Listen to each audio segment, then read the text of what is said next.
Okay, thank you so much, dear participants and dear attendees. Welcome back. I hope you are enjoying the different session of our conference. And thank you so much for your commitment to stay with us until this late time. So today we have a very special guest who is our honorary speaker of the MoroccoAI conference. Who is be talking about a very important subject, but please let me introduce Professor Jordan for people who don't know him. So Professor Jordan is specialized in the intersection of different fields, including computational, statistical, cognitive, biological, and social sciences. Professor Jordan also is a member of different academies, including the National Academy of Science, National Academy of Engineering, and also foreign member of the Royal Society. He received many prizes and awards, and the list is so long. And in 2016, he was named the most influential computer scientist by the Semantic Scholar. So I think that we are in front of a very brilliant scientist in machine learning, but maybe you know him with his famous quote, "Stop calling everything AI," and also the famous article about the revolution hasn't happened yet. So the list is so long, but without any further ado, I will give the floor to Professor Jordan to give your talk. Professor Jordan, the floor is yours. Okay, thank you very much, Professor Khalil. It's my pleasure to join all of you today. Yesterday I was in Lisbon, so I was not so far, but today I'm back in Berkeley. It's the modern world. So let me share my screen and bring up a talk that I'm going to give. Here we go. Hopefully that's working, and someone will tell me if there's some problem. Yes, that's perfect. Okay, wonderful.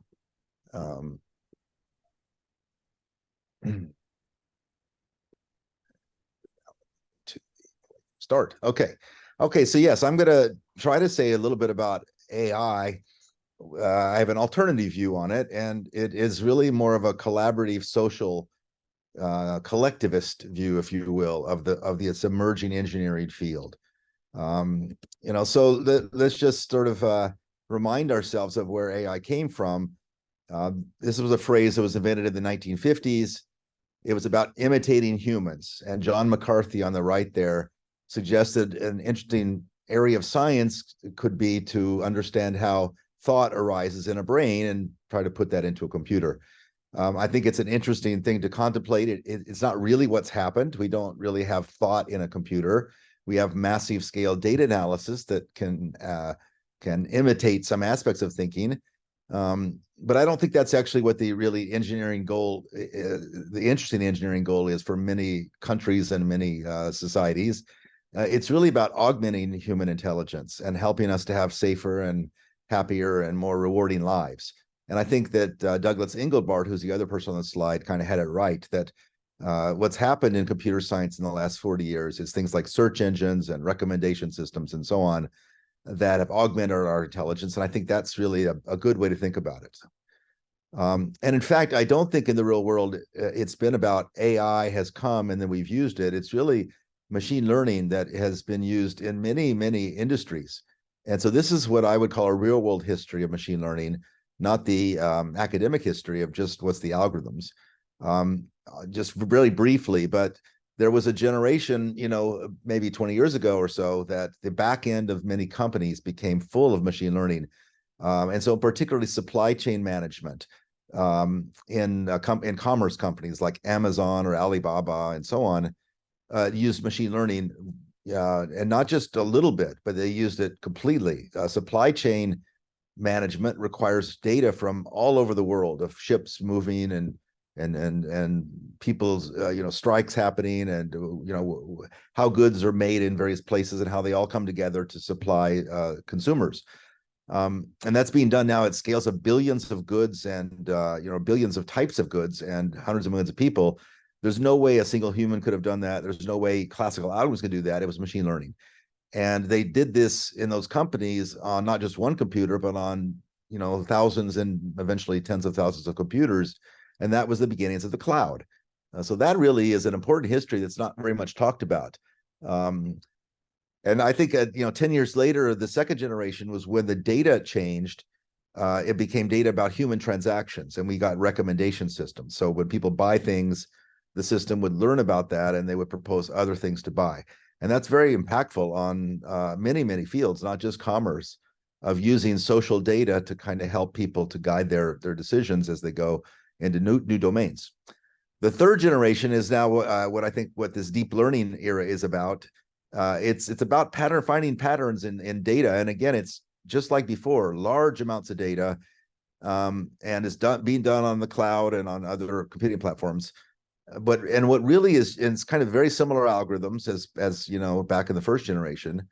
But what changed is the nature of the data. So now it's data from humans. It's data about speech and language and perception, and so now the same ideas that were being used so effectively for supply chains are being used for human data, and it looks like we've created some kind of AI. That phrase AI wasn't used really very much back in the first generation and second generation. It was called machine learning. Now it's being called AI, and I think that's a little bit unfortunate, as it was alluded to. I've written about that. Anyway, I think what's more interesting is not to critique the phrase, but to say what's really emerging. And I don't think it's like taking out a human and putting in a super intelligent computer. It's really that we're creating new kinds of ways to connect people, new kinds of multi-way markets. Markets in the past have been pretty simple, very effective, but very simple. And what AI is permitting us to do is to build new kinds of connectivity. And so I think it's very much an engineering field that's emerging right now. And just historically, every 50 years, kind of a new engineering field emerges. In the 1940s and 50s, chemical engineering arose. Before that, there was no chemical engineering. There was chemistry and quantum mechanics. And it had to be, many people in many countries worked on the idea of building factories that would take those principles and use and do them at scale, so that you could build a factory to put to create, polymers and chlorine and so on. And similarly, 50 years before that, electrical engineering, started, in the late 19th century. Before that, there was already Maxwell's equations. So there was an understanding of the scientific phenomena, but it was not clear how to build circuits and how to bring power to cities and how to put communication on the waves and so on. So I think every 50 years we get this happening, and now we're having this boom of a new field that has inferential ideas and algorithmic ideas and networks and economic ideas all kind of being blended together at a small scale, and we're assuming that that's just going to immediately work at a large scale. And that's what an engineering field needs to do, is to face how do you really scale things, how do you make them effective and safe and transparent and so on. And I think we're very confused right now about that. And part of the confusion comes because everyone thinks this is the old AI model, and they're not realizing it's a new engineering, economics, social field that's emerging. Okay, so the 50s perspective again was just to understand intelligence of a single human and then build a computer that could do that even better. And I just think that's fine, but it's not very clear that it's a good engineering goal to take out a human and put it in a computer. What have you really achieved in a bigger system? And so what kind of problems are we trying to solve? Well, transportation and food and sustainability and commerce and entertainment and so on and so forth. Long list of problems. And that involves many humans, and it involves spatial and temporal network kind of problems. And it's not enough just to take out a human and put in a computer. It won't solve the problem. So to me, a better way to think about AI is that, first of all, realize that intelligence is often about the collective and not about the individual. Collectives of humans create a market that'll bring food into every city in the world, day in and day out, even though the algorithms are not that complicated. They don't need super intelligence. It's just a lot of people realizing that I've got some tomatoes and there's a need for tomatoes on the other side of the city. I'm going to drive over there. A lot of decisions like that come together to make a market. And we could have new markets emerging, and we're starting to see that, but we're not focusing enough on that. Also, it's kind of well known to, like ants or instances of collectives. They will build a ant pile or move food, even though each individual ant has no idea what they're doing. And we just don't have enough examples of that, I think, going forward. But I think that's the right level to think about this engineering field that's emerging, is that how do we build things for collectives? In machine learning, we often talk about federated learning. It's kind of argued to be a learning in collectives, but I would argue it's really not. Federated learning is how to build a global model. For example, if you're Google and you want to build a speech model, you need to collect large amounts of speech data. And where do you get the speech data? Well, you get it from cell phones. So you set up a system that will take data from cell phones and bring it to a central site and build a model that then they supply to people. And the argument is that, you know, people will have their privacy protected here. And that's the scientific promise, to protect privacy and still do learning. But somehow, to me, that's not enough. I don't want just my privacy protected. I want to have some other reason to participate in this overall system. And I want to get benefit from my data. And my data is not just my speech. It's other creative things I do on my phone, including maybe songs I've written or novels I'm writing. And everyone works electronically now. And so it needs to be more about a real market that people are participating in when they're in a connected network like this, and not just that someone takes their data and reassures them about privacy, but doesn't give them any direct value for their data. All right, so I want to think about models where there are data creators and values and collaboration. And so the nodes are not just edge devices, they're actually people living their lives, and they value their data, they're creating things, and they want to obtain benefits from being as part of this. And so to me, what's required is to blend microeconomics and machine learning and having learning aware mechanisms doing this kind of thing. I want to mention just one very concrete area that I've been interested in, and I'm actually working in. I'm involved in a company called United Masters. The CEO is Steve Stout, who is shown there on the bottom right. This is a company that's really working. It builds a multi-sided market between songwriters and people who listen to songs, and then brands who are interested in, you know, being associated with songwriters. And so this is being done at large scale. There's 3 million musicians signed to United Masters in the United States, and there are brands like the National Basketball Association who are using the music from these musicians, and they're getting paid when their music is being listened to by people.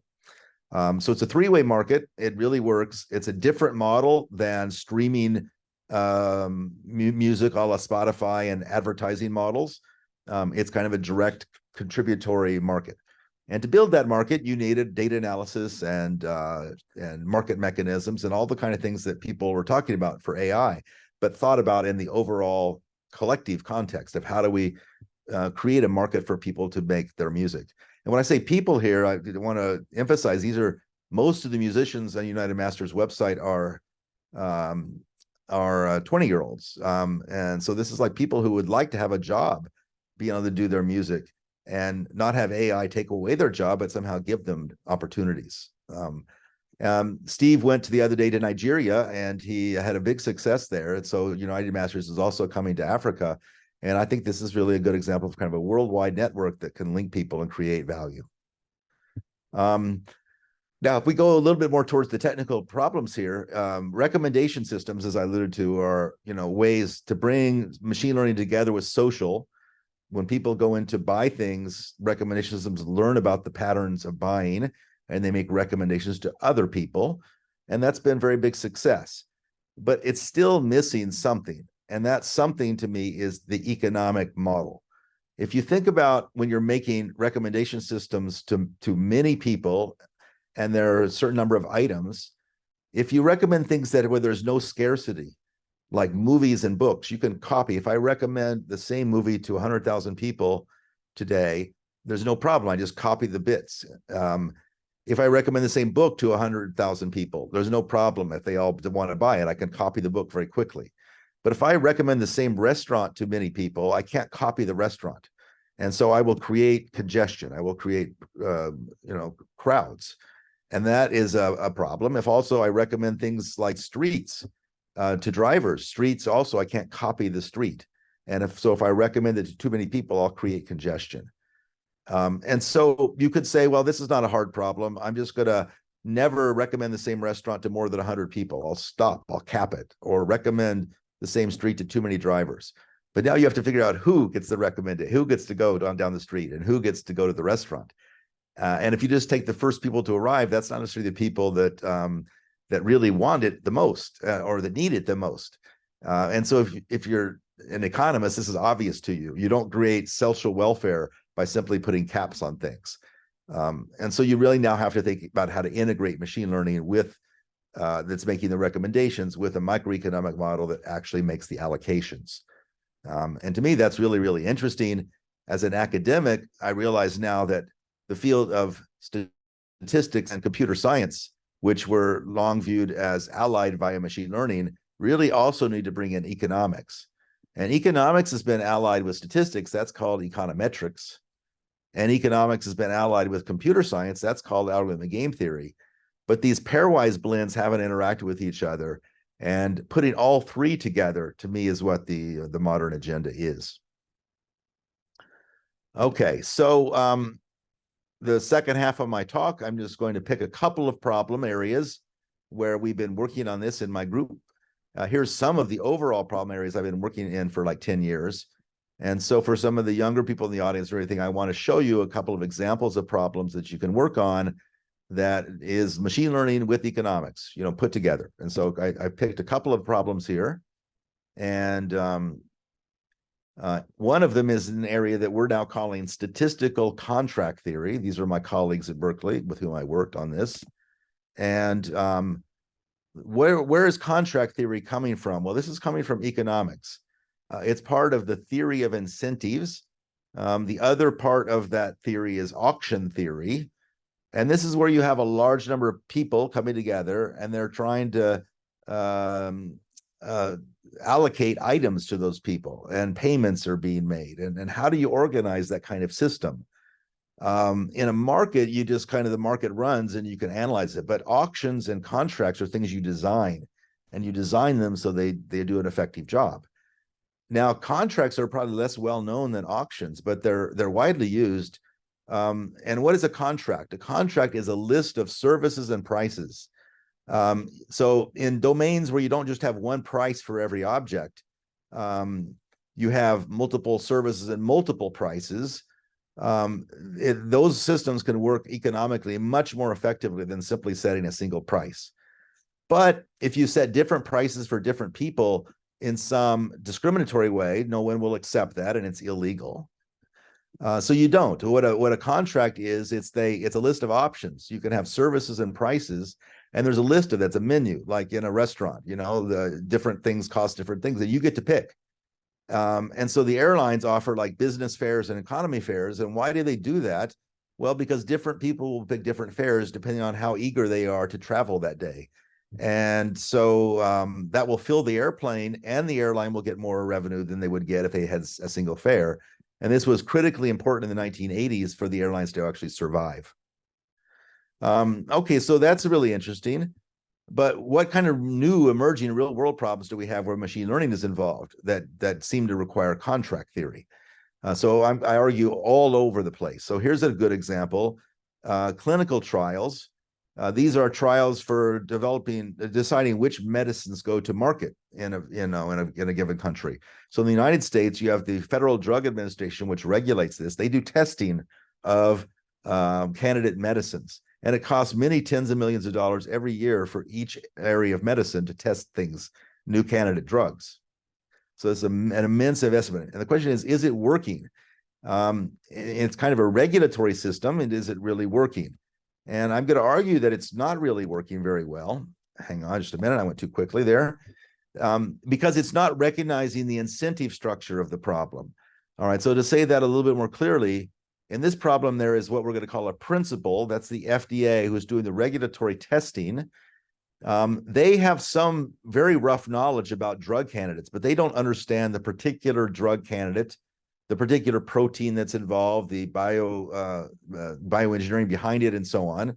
They're just given that as a possible medicine, and they have to test it by bringing in tens of thousands of people and giving an A/B test. Some people get the drug and others don't in testing. Where are these candidates coming from? Well, they're coming from pharmaceutical companies. And so let's call those things agents. They know more about the candidate drugs, so they send them to the FDA to be tested. If they only sent really good drugs, the most promising ones to the FDA, everyone would be happy. But I'm going to argue that's actually not what happens. Okay, so on this slide, you see a little bit of a statistician's kind of story. There's bad drugs and good drugs. All right, so bad drug means it doesn't work very well. Good drug means it's very, effective.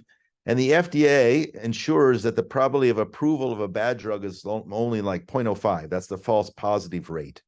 And the probability of approval of a good drug is high, like 0.8. That's called the power. And if there's no worry about incentives and where these candidates came from, this is an optimal protocol. In a statistical textbook, you would learn this protocol. But in the real world, it doesn't work very well. And that's because of incentives. So imagine in case one, we have a small profit to be made, 20 million it costs to run the trial, like we showed on the previous slide. And maybe you make 200 million if you're approved for 1 year. The CEO can do the calculation now. What's my expected profit if my drug is actually bad? I don't know if it's bad. No one knows. But if it's actually bad, I'm going to make an expected profit of minus 10 million. Okay, so what I'm going to do is go back to the people in my company and say, only send drugs to the regulatory agency if you're really convinced they're very good. And so now the FDA gets mostly pretty good drugs. They do the test and they don't have many false positives and the approvals are good. And this would be a wonderful system. The problem is that it doesn't really work that way. And case two is more typical. It costs 20 million to run a trial. And if you're approved, you might make $2 billion for, like a headache medicine. The expected profit now, if your drug is actually not any good, is $80 million. So the CEO says, okay, send all the candidates in that you know about, good or bad, because some of them will get through because they're false positives. And the result is that many bad drugs are approved to go on the market. And no one's being a bad person here. It's just the system is not set up to actually favor the testing of good drugs. Okay, so this is the kind of problem one can solve by bringing together machine learning and statistics and economics. And so just very briefly, let me say we have now done this. We have a new theory we call statistical contract theory. And you can sort of see it on this page here. An agent has an opt-in protocol. They pay, if they opt in, they pay a reservation price like 20 million. They then choose a payout function, which is the licensing terms for their drug if it's a success. Then you run a statistical trial. That's what's new here. And that gives you a set of observations from people. For example, if you're doing vaccine testing, people get the vaccine or they don't. And then Z would be, how healthy people are after the vaccine. And then you do the payoffs. So this is we call this a statistical contract. In classical contract theory, you had no Z variable. There was no statistical trial. There was just payouts, like in business class and economy class. The agent selected that, and you're done. Here, there's this clinical trial. All right, and so we've written papers on this. We show how this will help with regulatory problems. We're even working with the FDA, and that's the basic setup there. So let me just ask how much more time you would like for me to talk for, because I don't see a clock here. So if you could tell me.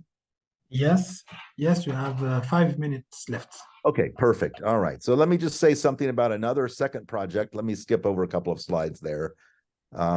Just to maybe briefly say a follow-up project here has been with Navasini, Stephen, and Nika, where we're talking about delegating data collection. So we want to there's many entities out there that collect data for you, like Mechanical Turk and Appen and Upwork and all. And this should be thought of as a contract problem. I'm trying to contract out to get data, and I want to incentivize people to send me good data and to gather more data. And so it hasn't been thought of as a contract problem, but to me it really is.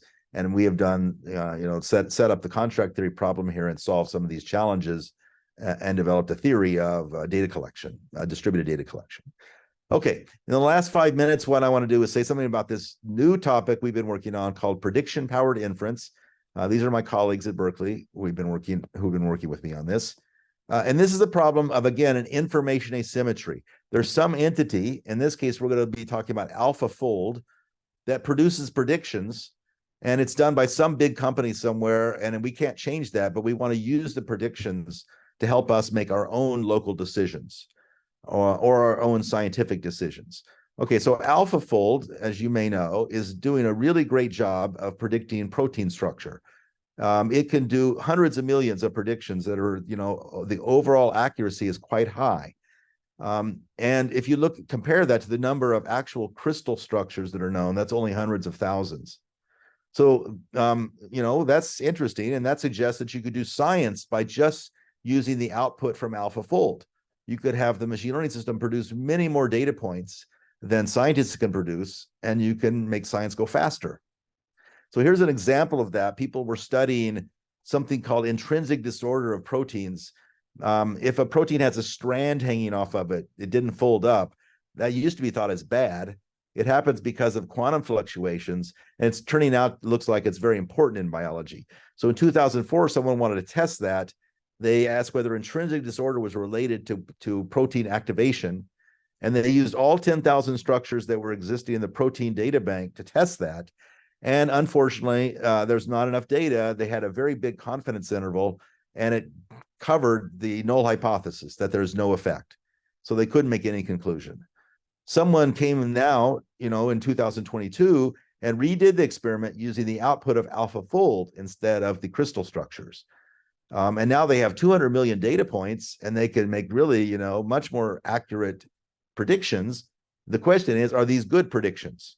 And I'm going to argue they're actually not. So let me show you that on a slide coming up here. First, before I do that, let me just say this is now being done throughout science. People are using the output of machine learning systems as if they're data, and assuming because it's a good prediction, it's going to be good for hypothesis testing. Okay, now so I'm going to show you on this next slide that this is not going to necessarily be the case. And here's the problem. On the left, you see an AlphaFold prediction, and on the right, you see the actual true experimental structure.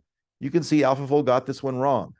And what is happening is it's not producing the intrinsic disorder. Why? Well, because in the past, there's not been many proteins with intrinsic disorder because they haven't been studied much in the past. What AlphaFold had access to was all of the data from the past the scientists studied in the past. But scientists are mostly interested in new phenomena, and they're trying to study things that don't have a lot of data. So AlphaFold uniquely is doing badly on those. All right, so this next slide, I just want to spend a moment on this one. This is an important slide. This is in a paper we published in Science about 3 weeks ago. So if you're interested, you can see that paper. And so what's happening here? The x-axis is this statistic, the odds ratio between intrinsic disorder or not and activation. If that odds ratio is 1, there's no effect. The gold region there is the AlphaFold confidence interval. You can see that the confidence interval is very small because it has 200 million data points. So you have a very sure of yourself confidence interval. The problem is that it's not covering the actual truth. So we did a big Monte Carlo experiment to get an estimate of the actual truth. That's the dotted line. And you can see the gold confidence interval is not covering the truth. Confidence intervals are supposed to cover the truth. This one is very far off. So if you say, forget using AlphaFold, let's just use the current data of real protein crystal structures. There's now 100,000 of them, but that's the gray confidence interval. We call that classical. And you can see it's still very, very big because we don't have that much data. And it's still, but it does cover the truth. Okay, so it's a real confidence interval. Okay, so neither of those solutions is very nice, to throw away the AlphaFold data or just to use it blindly. So we have a new procedure we call prediction-powered inference that gives real confidence intervals that cover the truth, provably, and do so with much smaller confidence intervals where you can make a real decision. So the green confidence region is our new one. It covers the truth, and it's actually bigger than 1, so you can make an actual conclusion in this particular problem. Okay, so we've done that in a bunch of different domains, and it's kind of surprising. Let me just show you. Here's one where you're talking about gene expression. Does some DNA sequence express in a cell? And on the lower right there, you'll see the machine learning confidence intervals in gold. It's not covering the truth. The statistical classical one is gray. It's covering the truth, but it's way too large. And the new green one is getting the best of both worlds. And here's my other example, and then I'm going to start to close up here. This is for a econometric problem. You're trying to ask whether people have what their income is when they have private health insurance. And so forget the details. You see the machine learning algorithm is giving you a very narrow confidence interval there on the bottom left, the gold region. It's very narrow. It's very sure of itself, but it's not at all covering the truth. It's completely wrong. Again, the green one is covering the truth, and it's smaller than the classical one. The green was not that much smaller though, and that's no surprise because it's based on a machine learning model, which is very inaccurate. So what's happening here is that we're being honest. If the machine learning model doesn't work very well, we give you a smaller confidence interval, but not much smaller. We can't improve from something bad. Okay, so I'm not going to show you how it's done here, but if for the technical people, this slide, in one slide, you can give the idea. Basically, it's a kind of rearrangement of some classical statistical ideas in a new way. And if you're interested in the details here, you can certainly ask a question in the Q&A, and also the paper will give you an explanation of that, but I'm not going to do that in this short talk. And here's a little bit of mathematics to support that. Again, I'll be happy to answer questions about that. Okay, so I'd like to finish now. I just gave you an example of a couple of problems involving information asymmetries, and they're part of these bigger system of how do we make good predictions and how do we make good decisions when decisions are distributed among multiple people and they have different kinds of incentives. And to me, this is the right way to think about AI, that it's an emerging multi-person collective entity. It's not about superintelligence and human thought per se. It's something more akin to market thinking. So I'm going to finish there, and I'd be more than happy to answer any questions that you might have.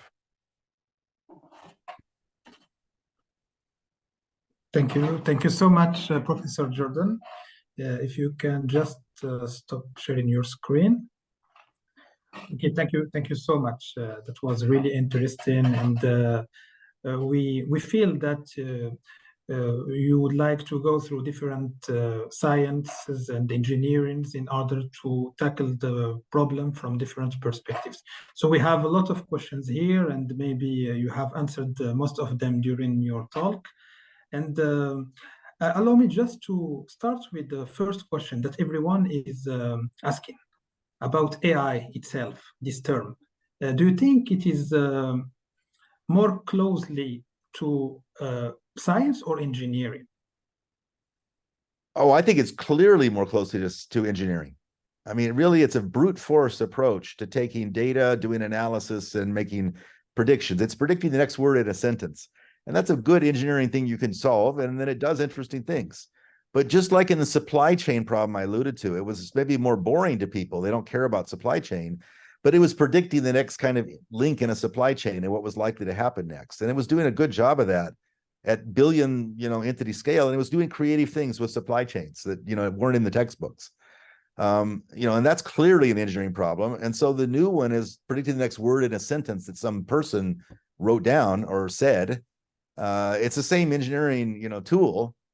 And now the question is how to use that effectively. And, you could put it out there and people will use it to help them, write better texts or, start, something, and again, the kind of human augmentation. But that's kind of like a fancy search engine. It's helping us do something. And a search engine is clearly engineering. It's not science, right? So I would be I'd be confused where someone would say, well, this is just because it looks more human-like, it suddenly became science. It's not really based on an understanding of the human mind or the human brain. It's just not. That's not true.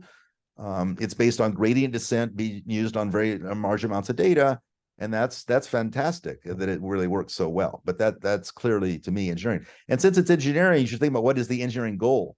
And to me, it's like to build healthcare systems, build transportation, build commerce. That's a good goal, or education.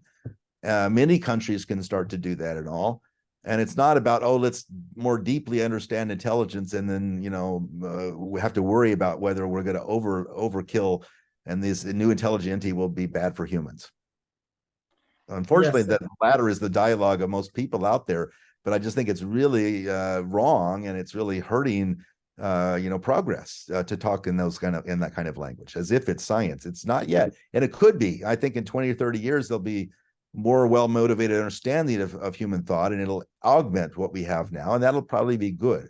But that's not where we're at right now. And speaking about engineering, I will go through the first slide and the last one that you have presented, talking about the engineering, and for example, from the chemical engineering is built on chemistry, and also you have given the example of electrical engineering, and we have understood that there will be the new field of engineering for example. Through the history, we can notice, Professor Jordan, if you allow me, that engineering is older than science. If we consider, for example, the agriculture as an engineering or technology. And after that, there will be the emergence of science as a science, as we know. Don't you think that instead of there will be a new field of engineering coming from science that we can see, for example, the emergence of new science from this kind of engineering? Well, of course, but neither you or me are historians, so I think we should kind of leave it to the historians to really tell these stories. But humans have tried things throughout thousands of years. They did chemistry back 3,000 years ago, and before there was even chemistry or chemical engineering. But I do think there's a phase transition. There's a change when quantum mechanics came and quantum chemistry. You now really knew what happened when you put two molecules together. It was really a deep understanding of that. And that permitted people to say, okay, I could do that, putting molecules together, not just in a laboratory. I could do that in a big thing in a factory. And I could create chlorine to at scales that allow every swimming pool to be clean. And I wouldn't have any deaths from, bacteria in swimming pools. Or I could create polymers so that, medicines and clothing could be created for every human. Okay, so in that moment, there was this idea, okay, we can do something else that's not just a little bit of chemistry in a pot. And we'll build this thing called chemical engineering. We'll make a field. All right. And then new departments were created called chemical engineering, and people studied it, and things went much faster. Now, as part of that, new science developed. There was absolutely no question. You didn't transition over. So it's this interlaced thing. People try things out. It's looking like it's working. Eventually science kind of gets a deep core understanding, and then boom, there's an explosion. And that was true also for people understood a little bit of electricity, hundreds of years ago. But, Maxwell came and wrote down Maxwell's equations. That's a very clean understanding of the phenomenon. And that permitted then a field emerging called electrical engineering that built on top of Maxwell's equations. And I think where the metaphor falls down a little bit is that we don't have something like quantum mechanics or Maxwell's equations for reasoning and inference and algorithms. We got some little simple ideas that, are pretty interesting, but we don't have a deep understanding of intelligence, like you said. We just don't have that. But we're still going ahead because we think we can do things with these algorithms, and we think we can, use statistics in effective ways and so on. So we're building these big decision-making systems that are kind of like factories because we think they're going to help human beings. And we're having lots of problems with those systems, and we're not really understanding how they're helping, or maybe they're hurting people, maybe they're taking away jobs. We're a lot of confusion has arisen, partly because we didn't start from a well-founded science. But that's life. We're not going to change that. We're not going to stop any but anyway, I think it would be a mistake to sort of say that it was like we did the engineering first and then the science. There's not one order. It's kind of interlaced. That's clear. That's clear. Thank you so much, Professor Jordan. And you have also addressed another topic regarding recommendations. And here, do you think, Professor Jordan, that this kind of recommendation system can be transformed into laws? I mean by that, there is famous people who said that physics is laws and all other things is just about recommendations. So what is your vision about this? Well, there's laws of markets, so forget physics for a minute. There's laws of how markets, supply and demand curves, and those are kind of they're not just predictive laws. They emerge for really, micro reasons. Those laws emerge. Okay, so I look at the field of economics.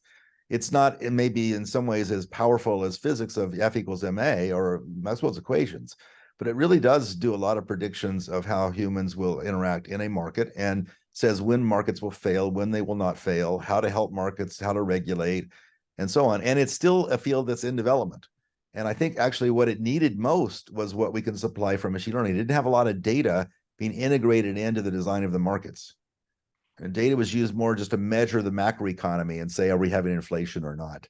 But what's really needed is to look into the details of the market. What if we put in learning algorithms there? Maybe the market can do better, go faster, bring more social welfare and so on. So those are the kind of laws that I think help, guide the progress in all this. but we're not going to get an F equals MA law for human behavior in markets. It's just a very complex phenomenon. It could help us at the highest level, guide us like macroeconomics does. But really, it's more going to be about the algorithms themselves. And that's also true in other fields of science. You know, there's not a law in biology, really. It's about different proteins and different pieces of DNA do different kind of things, and they play different roles, and they solved a little local problem, and then all evolution found out how to put those together. And that's the same thing here. You know, algorithms and data and problem, you know, descriptions will allow a system to arise that solve particular problems. And I'm perfectly comfortable with that. I don't need a single law. Of course, now there are, you know, colleagues in my field, you know, who work on AI who sort of disagree. They're looking for this big law, and they think the gradient descent is somehow that law. And I just think that's kind of crazy. You know, gradient descent is not that deep. Thank you. Thank you so much, Professor Jordan. There is a last question, maybe. Sometimes we are saying that data is power. There is, for example, machine learning, data mining that we can use in this case. Sometimes we are saying information is power. And here, for example, there is the information theory. Sometimes we are saying knowledge is power. And here, for example, there are expert systems. Can we achieve one day something like wisdom is power, and we can, for example, develop intelligent systems like this? What do you think, Professor Jordan? Well, I don't really know if the goal should be power. So, you know, what is power? I mean, power suggests like political power or being able to dominate others and all. To me, the goal should be like cooperation and individual happiness. And so I think we talk a little bit too much about, you know, the word power. I don't really like bringing that in as part of that, because that's not, to me, the right way to think about the goal. And so, you know, data is not power. Data is the ability to solve problems that help people. And if you solve problems that help people, they will be happy with you, and they will probably reward you in some way, and they will, you know, cooperate with you and all. To me, the more thinking about trade and cooperation and data as a way to bring that about is a better way of thinking. You know, so you know, I don't necessarily have to have a political model here at all, but if I have one at all, it's more of a collectivist, you know, model where the goal is to make everybody feel that they have a minimal level, that they're safe, their family is happy, and all that. And it's not about dominating in any sense. So the word power didn't help me very much. That's really great.